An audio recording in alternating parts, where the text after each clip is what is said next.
দীপ্ত সন্ধ্যা সংবাদে আমন্ত্রণ জানাচ্ছি আমি তারান্নুম জ্যোতি। শুরুতে জানাবো সংবাদ শিরোনাম। রূপপুর পারমাণবিক বিদ্যুৎ কেন্দ্রে জ্বালানি লোডিং শুরু, আগস্টে যুক্ত হবে জাতীয় গ্রিডে।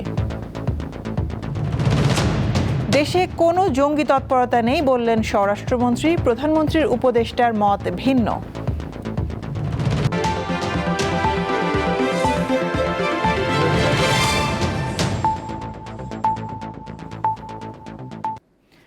পাবনার রূপপুরে পারমাণবিক বিদ্যুৎ কেন্দ্রের প্রথম ইউনিটের চুল্লিতে জ্বালানি লোডিং শুরু হয়েছে। এর মধ্য দিয়ে পারমাণবিক শক্তি ব্যবহারকারী দেশের তালিকায় ৩৩তম দেশ হল বাংলাদেশ।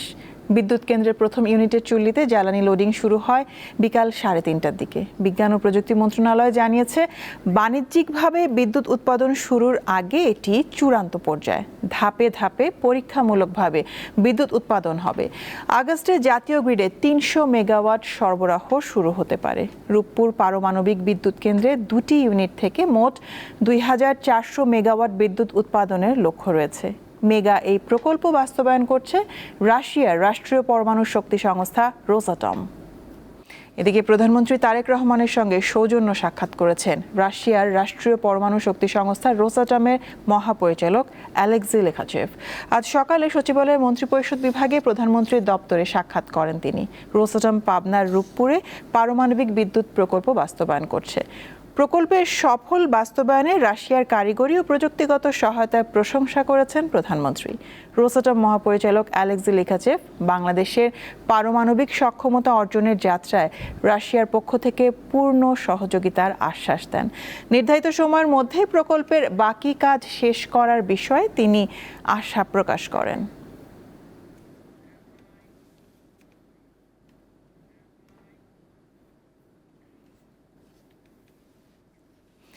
আর্থিকভাবে অসচ্ছল মানুষের ন্যায় বিচার প্রাপ্তি নিশ্চিতে সরকার সুনির্দিষ্ট পরিকল্পনা হাতে নিয়েছে বলে জানিয়েছেন প্রধানমন্ত্রী তারেক রহমান। আজ রাজধানীর শাহবাগে জাতীয় আইনগত সহায়তা দিবসের উদ্বোধন করে তিনি একথা জানান। বিচার বিলম্ব মানেই বিচার অস্বীকার। এই বাস্তবতা মাথায় রেখে লিগ্যাল এইডের মাধ্যমে মামলার আগেই মধ্যস্থতার মাধ্যমে বিরোধ নিষ্পত্তির উদ্যোগ নেওয়া হয়েছে। এই ব্যবস্থার মাধ্যমে ইতিমধ্যেই দেশের বিভিন্ন জেলায় কয়েক হাজার বা তারও বেশি হবে, হাজারেরও বেশি হবে, বিরোধ বিবাদ স্বল্প সময় এবং খুব কম খরচে আদালতের বাইরেই নিষ্পত্তি করা সম্ভব হয়েছে। দেশে কোনো জঙ্গি তৎপরতা নেই, তবে বিগত ফ্যাসিস্ট সরকার এটিকে রাজনৈতিক হাতিয়ার হিসেবে ব্যবহার করত বলে মন্তব্য করেছেন স্বরাষ্ট্রমন্ত্রী সালাউদ্দিন আহমেদ। সকালে কোস্টগার্ডের ৩১তম প্রতিষ্ঠা বার্ষিকীর অনুষ্ঠানে এই কথা বলেন তিনি। পুলিশ সদর দপ্তর থেকে দেওয়া চিঠির বিষয়ে তিনি অবগত নন বলেও জানান স্বরাষ্ট্রমন্ত্রী। রাজধানীর আগারগাঁওয়ে মঙ্গলবার কোস্টগার্ড সদর দপ্তরে বাহিনীর ৩১তম প্রতিষ্ঠা বার্ষিকী উদযাপন করা হয়। এ সময় প্রামাণ্যচিত্রের মাধ্যমে তুলে ধরা হয় কোস্টগার্ডের সাফল্যগাথা। বাহিনীর কর্মকর্তা, নাবিক ও অসামরিক সদস্যদের মধ্যে ১৪ জনকে বীরত্ব ও সাহসিকতাপূর্ণ অবদানের স্বীকৃতিস্বরূপ দেয়া হয় বিভিন্ন পদক। গত এক বছরে নানা ঝুঁকিপূর্ণ কাজে ১৬ জন জীবন দিয়েছেন উল্লেখ করে কোস্টগার্ডের মহাপরিচালক জানান, বাহিনীতে জনবলের ঘাটতি রয়েছে। ব্লু ইকোনমির সার্বিক কার্যক্রমে ও পরিবেশ সংরক্ষণে নিয়মিত টহল এবং আইন প্রয়োগের মাধ্যমে দেশের সামুদ্রিক স্বার্থ সুরক্ষায় এ বাহিনী অবিচলভাবে কাজ করে যাচ্ছে।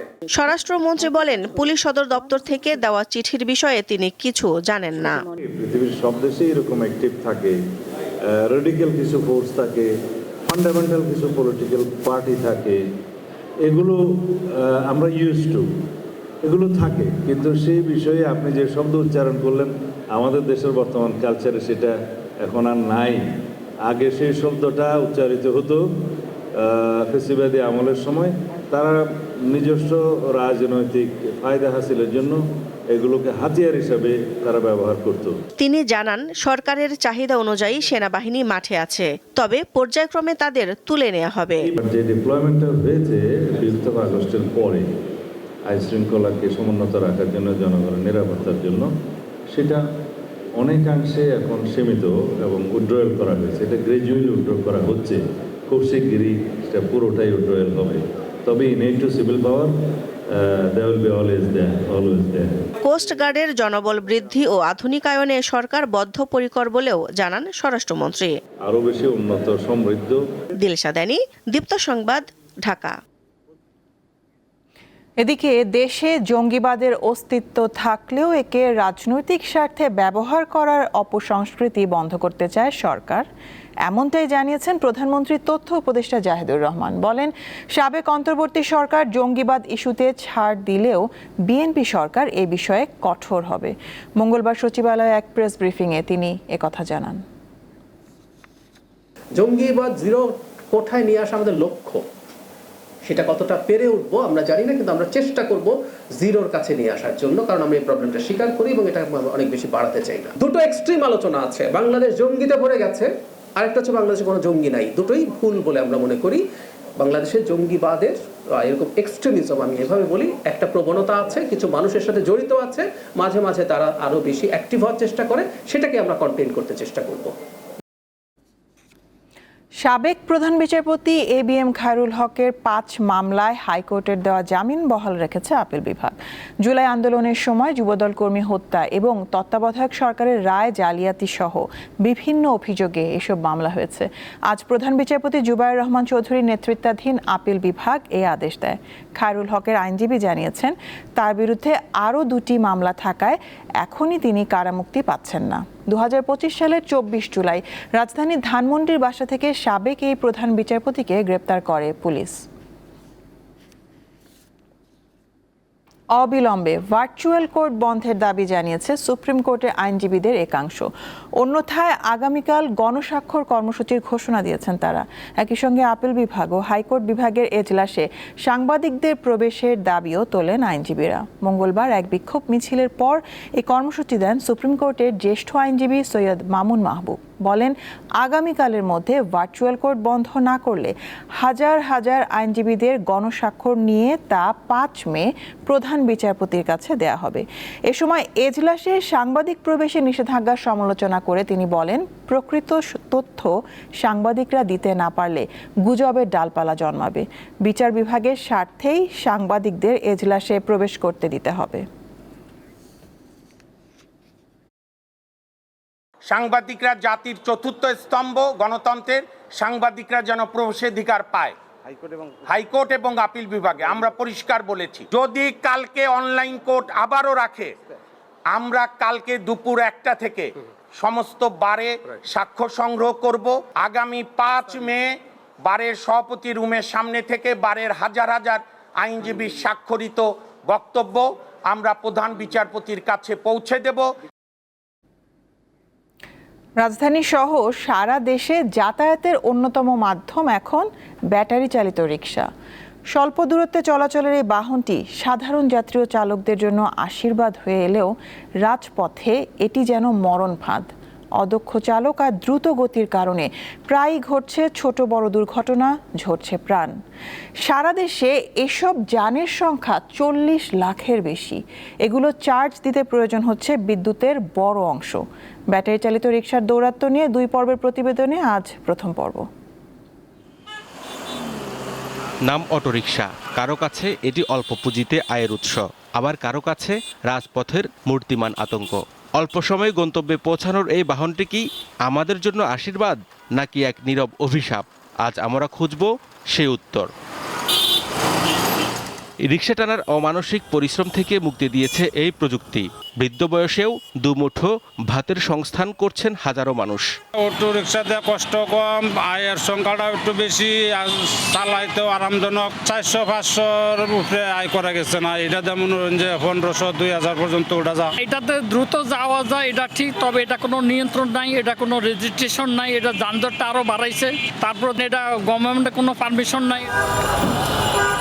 কিন্তু এই আশীর্বাদের মুদ্রার উল্টো পিঠ বড্ড ভয়াবহ। অপ্রশিক্ষিত চালক আর ব্রেকহীন গতির মিশেলে অটোরিকশা যেন মরণ যান।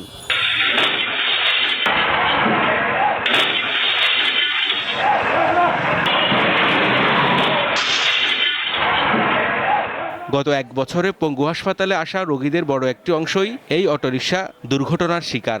মিশন মাঝে উঠছি, এক জায়গায় যাবো, ওই জায়গায় যাবো, পরে আর তুমি সবাই পিছন দিয়ে ধাক্কা মাইরা আমার গাড়ি উড়ে গেছে। বাসা থেকে বাজারে যাওয়ার সময় মোটর থেকে ড্রাইভ করতেছি, তো হঠাৎ সামনে থেকে একটা অটো রিক্সা এসে আমাকে সরাসরি হিট করছে।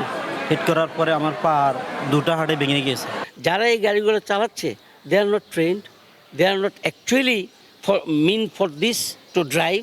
ও রাস্তার সাথে যে 3টা চাকার অ্যাডহেশন মানে খাপ খাওয়া ধরে রাখা, এইটা কাউন্ট করা আছে। যখনই স্পিড বাড়ে যাবে তখন কিন্তু ওর লাইট হয়ে যায়, ওর adhesion capacity with the road কমে যায়। এই জন্য দেখবেন একটু ডান দিকে হঠাৎ করে টানলে উল্টায় পড়ে যায়। অটোরিকশার দৌরাত্ম্য শুধু রাস্তায় নয়, হানা দিচ্ছে দেশের বিদ্যুৎ খাতেও। পরিসংখ্যান বলছে সারা দেশে চলছে 40 লক্ষাধিক ব্যাটারি চালিত রিক্সা, যার সিংহভাগই চার্জ দেওয়া হয় অবৈধ সংযোগ বা আবাসিক মিটারে। অবশ্যই সিস্টেম লস হচ্ছে। প্রায় 60% ইভি এরা আসলে জেনুইন লাইন, বৈধ লাইনের মাধ্যমে তারা বিদ্যুৎ সংযোগ নেয়নি। সে জায়গাতে একটা বড় ধরনের ক্ষতি সরকারের হচ্ছে, এতে কোনো সন্দেহ নাই। উচ্চ আদালত থেকে মহাসড়কে এই বাহন নিষিদ্ধ করা হলেও বাস্তবে তার প্রয়োগ নেই বললেই চলে। স্থানীয় প্রভাব আর প্রশাসনের চোখের সামনেই চলছে এই রমরমা বাণিজ্য। অটোরিক্সা আসলেই আমরা ধরতেছি ওরা অনেক স্পিডে চালায়, এটা আসলে বিপজ্জনক গাড়ি। এতে নিয়ন্ত্রণ করা খুবই জটিল হয়ে গেছে, দিন দিন বেড়েই চলছে। আমরা চেষ্টা করতেছি, আসলে এটা উপর মহল থেকে ভালোভাবে নিয়ন্ত্রণ করার প্রয়োজন। বিদ্যুতের সিস্টেম লস কমানো আর সড়কের ঝুঁকি এড়ানো উভয় সংকট সমাধানে এখন প্রয়োজন কার্যকর পদক্ষেপ। গতির নেশায় অঙ্গহানি রোধে ব্যাটারি চালিত রিক্সা বন্ধের পাশাপাশি এর সাথে জড়িত মানুষগুলোর কর্মসংস্থানের বিষয়টিও গুরুত্বের দাবি রাখে। বিশেষজ্ঞরা বলছেন আধুনিক নগরায়নে শৃঙ্খলা ফেরাতে এর কোনো বিকল্প নেই। হেদায়েতুল্লাহ সীমান্ত, দীপ্ত সংবাদ, ঢাকা। উত্তর বঙ্গোপসাগরে বায়ুচাপের তারতম্যের কারণে সমুদ্র উত্তাল হয়ে উঠতে পারে। এই অবস্থায় দেশের 4 সমুদ্র বন্দরে 3 নম্বর স্থানীয় সতর্কতা সংকেত জারি করেছে বাংলাদেশ আবহাওয়া অধিদপ্তর। একই সঙ্গে গভীর সমুদ্রে না যেতে জেলে ও নৌযানগুলোকে নির্দেশনা দিয়ে উপকূলের কাছাকাছি থেকে সাবধানে চলাচলের পরামর্শ দেওয়া হয়েছে। এদিকে সকাল থেকে দেশের বিভিন্ন স্থানে হালকা থেকে মাঝারি বৃষ্টি হচ্ছে।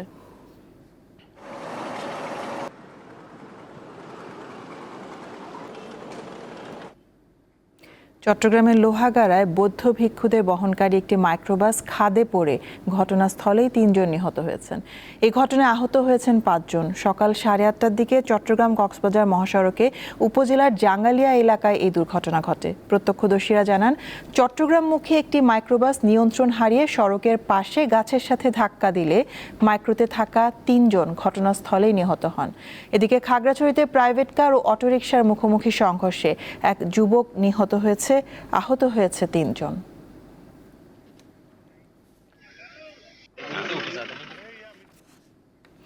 খুন হওয়ার মাত্র 2 সপ্তাহ আগে রুমমেট হিশাম সালেহ আবু গারবির বিরুদ্ধে ভবন ব্যবস্থাপনা কমিটির কাছে অভিযোগ দিয়েছিলেন নিহত বাংলাদেশি পিএইচডি শিক্ষার্থী জামিল আহমেদ লিমন।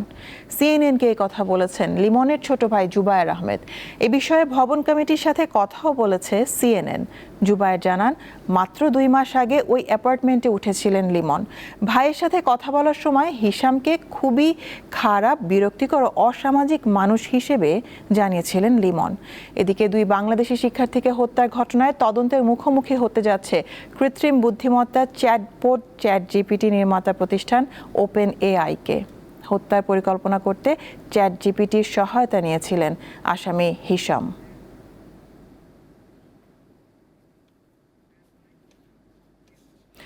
যুদ্ধবন্ধ ও পরমাণু প্রকল্প ইস্যুতে ইরানের দেওয়া সাম্প্রতিক প্রস্তাবে খুশি নন যুক্তরাষ্ট্রের প্রেসিডেন্ট ডোনাল্ড ট্রাম্প। জাতীয় নিরাপত্তা বিষয়ক কর্মকর্তাদের সঙ্গে এক বৈঠকে ট্রাম্প জানিয়েছেন, ইরানের এই প্রস্তাব গ্রহণের সম্ভাবনা খুবই কম। নতুন প্রস্তাবে বলা হয়েছে, ইরান ও লেবাননে হামলা না করার নিশ্চয়তা দিতে হবে যুক্তরাষ্ট্র ও ইসরায়েলকে। প্রথম দাবি মেনে নিলে দ্বিতীয় ধাপে হরমুজ প্রণালী বিষয়ে আলোচনা চলবে। পরের ধাপে পরমাণু প্রকল্প নিয়ে আলোচনা হবে। ইরান জানিয়েছে, দ্বিতীয় দফা শান্তি আলোচনা হতে হবে নতুন প্রস্তাবের ভিত্তিতে।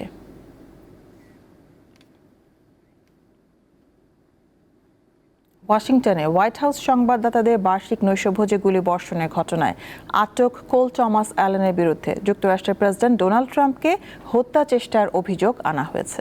ওয়াশিংটন ডিসির ফেডারেল আদালতে স্থানীয় সময় সোমবার তাকে হাজির করা হয়।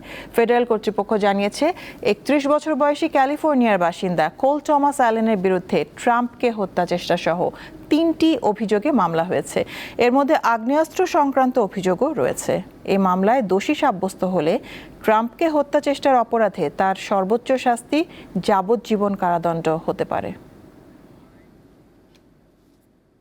শেষ করব দীপ্ত সন্ধ্যার সংবাদ, শিরোনামগুলো জানাবো আরও একবার।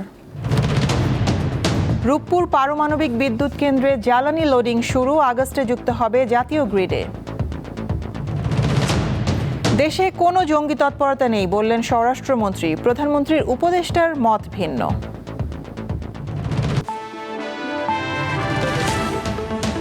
এ ছিল এখনকার মতন। আমাদের পরবর্তী সংবাদ দেখার আমন্ত্রণ রইল। দর্শক, আরও তথ্য বিনোদনের সংবাদ জানতে যুক্ত থাকুন দীপ্ত টিভির ডিজিটাল প্ল্যাটফর্মগুলোতে। ধন্যবাদ সবাইকে।